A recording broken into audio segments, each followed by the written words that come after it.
이재명 더불어민주당 대표 재판에 따른 향후 전국 짚어보도록 하겠습니다. 이병주 기자와 함께합니다. 어서 오십시오.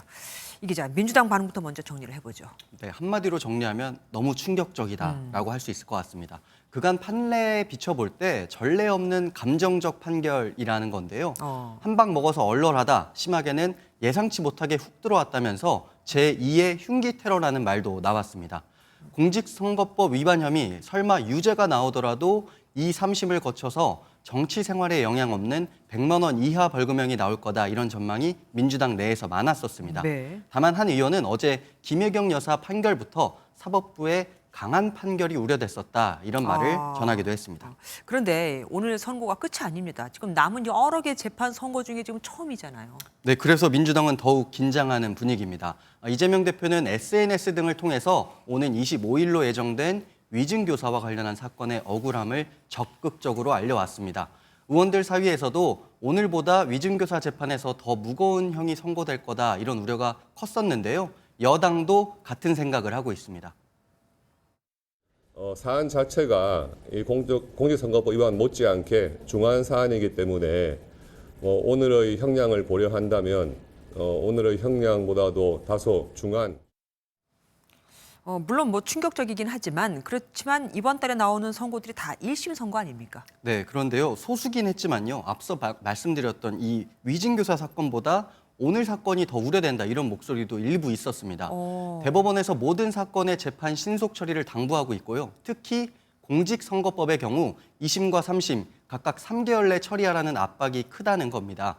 민주당 한 의원은 이런 분위기를 전하면서 다른 사건은 다음 대선 이후까지 확정 판결이 안 날 수 있지만 오늘 사건은 내년 중순이면 결론이 날 수 있어서 형량이 중요하다, 이렇게 강조하기도 했었습니다. 네, 이해했습니다. 그럼 이제 민주당은 어떻게 대응을 할까요? 네, 일단 차분하게 항소심을 대비해야 한다, 이런 말이 나왔고요. 또 할 수 있는 건 다 해야 하지 않겠냐, 이런 목소리가 나옵니다. 가장 쉽게 생각할 수 있는 게 여론전일 텐데요. 개파색 엷은 한 중진 의원은 법관 탄핵 카드도 이야기를 했습니다. 하지만 일각에서는 오늘 판결에 대해서 법원의 심기를 너무 건드린 게 아니냐, 이런 얘기도 있어서 역효과를 우려할 수밖에 없습니다.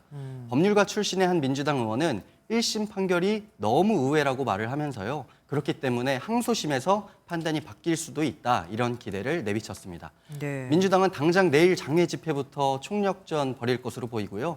이에 앞서서 오후 2시에는 국회의원과 지역위원장들이 함께하는 비상총회를 열기로 했습니다. 검사 탄핵에 이어서 법관 탄핵까지 하면 확실히 부담이 되긴 할 겁니다.